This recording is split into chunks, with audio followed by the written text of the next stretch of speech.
अग्निवीर योजना के अंतर्गत तीनों सेनाओं में 4 साल के लिए नौजवानों को भर्ती किया गया।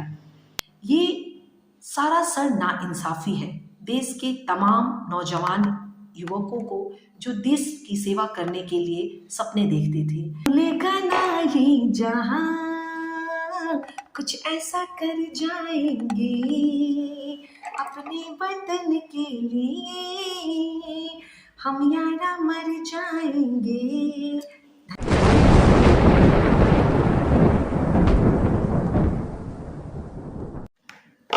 नमस्कार दोस्तों, मेरा नाम आरती राय है और मैं आप सबका स्वागत करती हूँ अपने होस्ट और दोस्त आफ्ताब परवेज़ के इस यूट्यूब चैनल माय डियर ज़िंदगी में।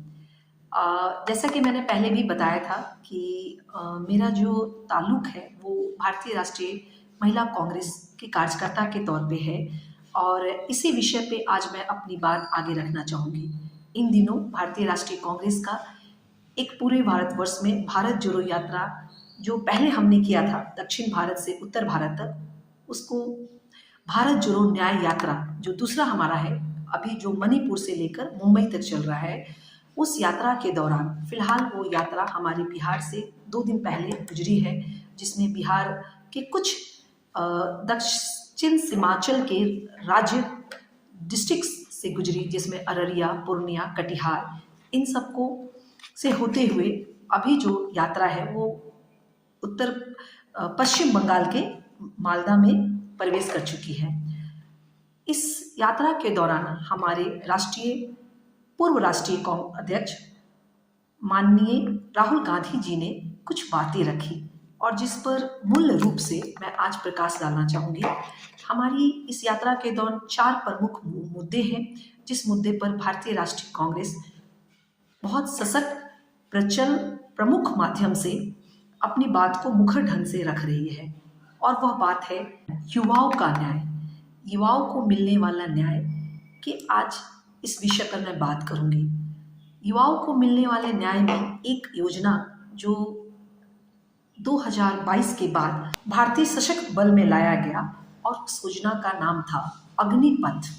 अग्निपथ योजना के अंतर्गत हमारे आर्म फोर्सेस में लाइक नेवी, एयरफोर्स, आर्मी में अग्निवीर से कुछ युवाओं को भर्ती दिया गया। ये अग्निवीर योजना जो है इसका पूरे भारतवर्ष में नौजवानों ने बहुत ही ज़्यादा विरोध किया। इस योजना के बारे में तो आप सभी जानते होंगे, मैं कुछ बातें मुख्य रूप से इसमें रखना चाहूँगी और जो कि हमारे पार्टी भी बड़ी ही प्रमुखता से इस बात को उठा रही है। अग्निवीर योजना के अंतर्गत तीनों सेनाओं में 4 साल के लिए नौजवानों को भर्ती किया गया। यह 4 साल की जो योजना है, इन युवाओं को हंसी आती है इस योजना के बारे में बातें करके कि यह कैसी योजना है जो हमारे देश के नौजवानों को केवल 4 साल का मौका देती है और 4 साल देश सेवा करने के बाद उनमें से 75% जो नौसेना में आएंगे या एयरफोर्स में एयरमैन आएंगे, नेवी में सेलर आएंगे या भारतीय थल सेना में जो जवान आएंगे, उनमें से 75% को निकाल दिया जाएगा और 25% को आगे बढ़ाया जाएगा। ये सरासर नाइंसाफ़ी है देश के तमाम नौजवान युवकों को जो देश की सेवा करने के लिए सपने देखते थे।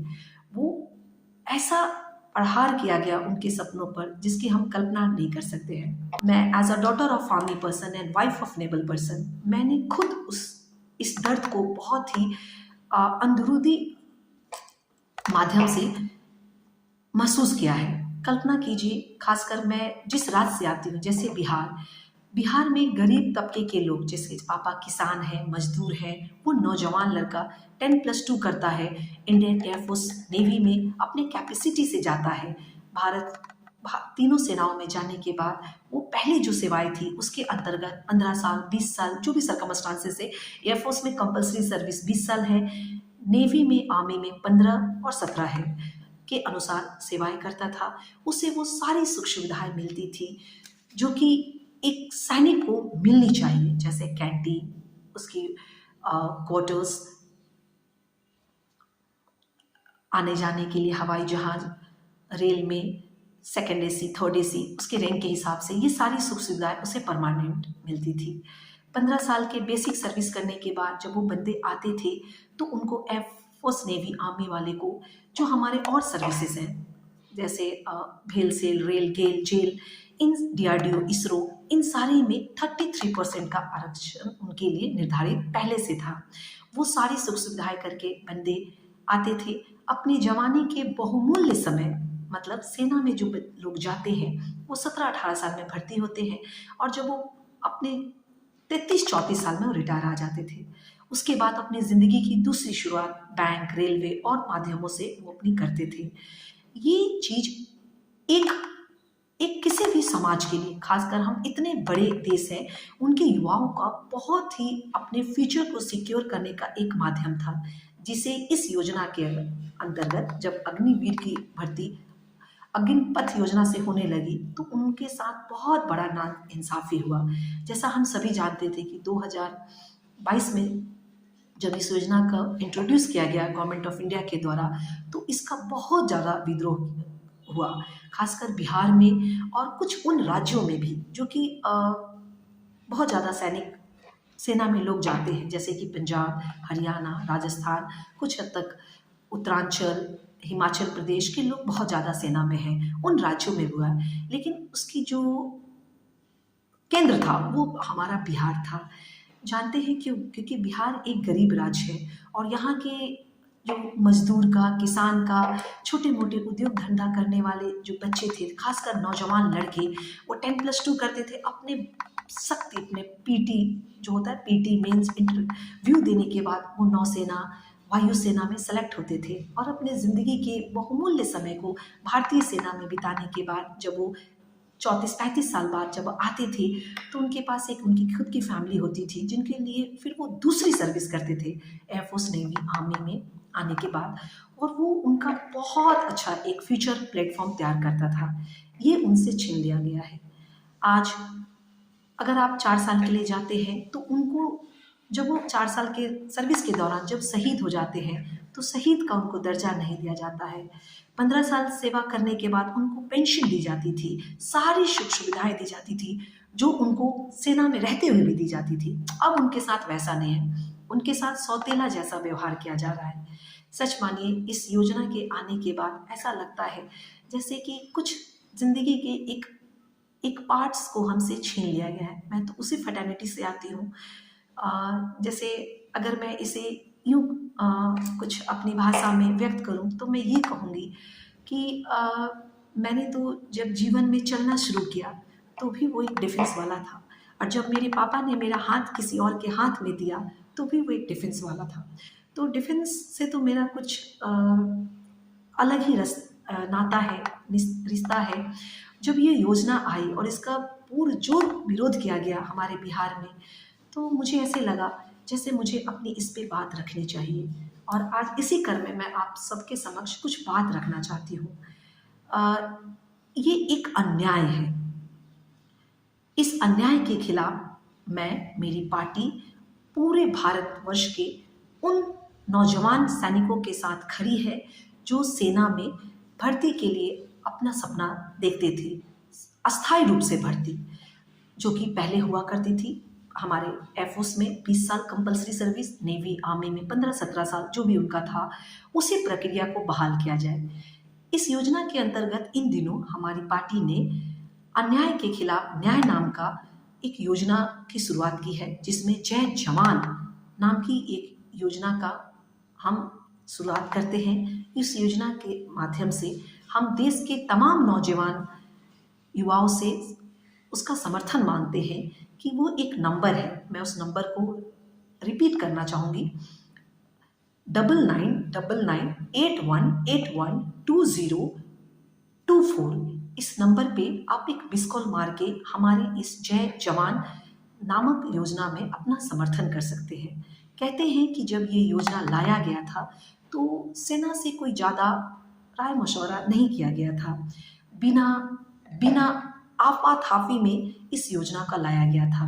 और जब ये योजना तीनों सेनाओं में इंट्रोड्यूस हुआ तो अभी तो हम सभी जानते हैं कि हमारे जो पूर्व जनरल हमारे थे, ex chief of army staff, उनकी एक किताब जो अभी कुछ दिन पहले आई, उस किताब का नाम है 4 स्टार ऑफ डेस्टिनीज, इसमें साफ उन्होंने कहा कि ये इस योजना के माध्यम से केवल आर्मी में कुछ ऐसा था कि हम लेंगे, जिसे पहले से ही एक योजना थी भारतीय सेनाओं में, जिसे हम शॉर्ट सर्विस कमीशन कहते हैं, जो ऑफिसर्स के लिए था, जिसमें 14 साल की सेवा वो देते थे, उसके बाद ऑफिसर्स रिटायर होकर कुछ और करते थे।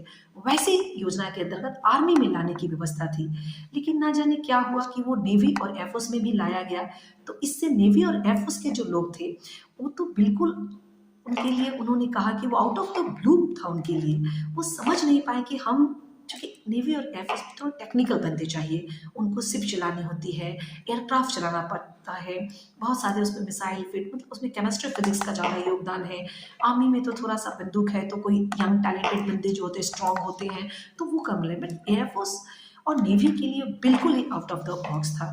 उन्होंने अपनी किताब में लिखी है, लेकिन बस वो कहते हैं ना कि सरकार में रहते हुए सरकार के खिलाफ बोलना आसान नहीं होता है। तो उन्होंने एक्स होने के बाद ही उस किताब को पे चर्चा की, और आज हम सब उस पे बात करते हैं कि वो बिल्कुल गलत था। मैं और मेरी पार्टी हमारे कटिहार यात्रा के दौरान जब थी, तो हमारे पार्टी के अध्यक्ष राहुल गांधी ने कहा कि जब हम सत्ता में आएंगे तो इस पे हम एक समीक्षा करेंगे, और हम आर्म फोर्सेस के जो हमारे सीडीए हैं, चीफ ऑफ डिफेंस स्टाफ से पूरा कंसर्न करेंगे कि क्या हम इस योजना को रोल बैक कर सकते हैं, और ये जितना संभव हो, जितनी ज़्यादा हो, इसको हम पूरी तरह से ख़त्म करेंगे। अगर आर्मी ने हमें कहा कि ऐसा कीजिए, और उसके बाद वो पूर्ण रूप से पुरानी व्यवस्था को बहाल करेंगे जो कि पहले से नेवी, एयरफोर्स, आर्मी में चला आ रहा था, वो बहुत ही अच्छा था, जिससे एक एक गरीब घर का लड़का अपने जीवन के बहुमूल्य टाइम को सेना में देता था, बहुत ही अच्छी भावना से सर्विस करता था। आप कल्पना कर सकते हैं कि वो बंदे जो 4 साल के लिए आते हैं, क्या वो अपना 700% दे पाते होंगे? हमेशा उनके ऊपर एक तलवार लटकी रही होगी कि मैं वो 25% बनूंगा या नहीं जिसमें मैं रखा जाऊंगा, मैं तो 75% वाला तो नहीं जिसमें चला जाऊंगा। वो क्या कर पाते होंगे? उनके साथ किस तरह का खिलवाड़ हमारी अभी मौजूदा सरकार कर रही है, जिसकी हम कल्पना भी नहीं कर सकते हैं। तो बस मैं यही कहना चाहूँगी कि आप हमारे भारतीय राष्ट्रीय कांग्रेस के इस अभियान के साथ जुड़िए। देश के तमाम नौजवान नवयुवक लोगों से अनुरोध करना चाहूँगी कि इस वीडियो में एक हमारा एक छोटा सा फोटो चलेगा, जिस पे आप अपना योगदान दे सकते हैं, मिस कॉल के माध्यम से जुड़ सकते हैं, और अन्याय के खिलाफ न्याय की आवाज़ को बुलंद करने के लिए जय जवान का हमने जो अभियान चला है उसमें आप अपना समर्थन दीजिए। इन्हीं शब्दों के साथ मैं अपनी बात को समाप्त करूंगी, और देशभक्ति की भावना को आगे बढ़ाते हुए कुछ गीत के माध्यम से अपनी बात को समाप्त करने से पहले 2 शब्द कहना चाहूँगी। वो है, भूलेगा ना ये जहां, कुछ ऐसा कर जाएंगे अपने वतन के लिए, हम यारा मर जाएंगे। धन्यवाद।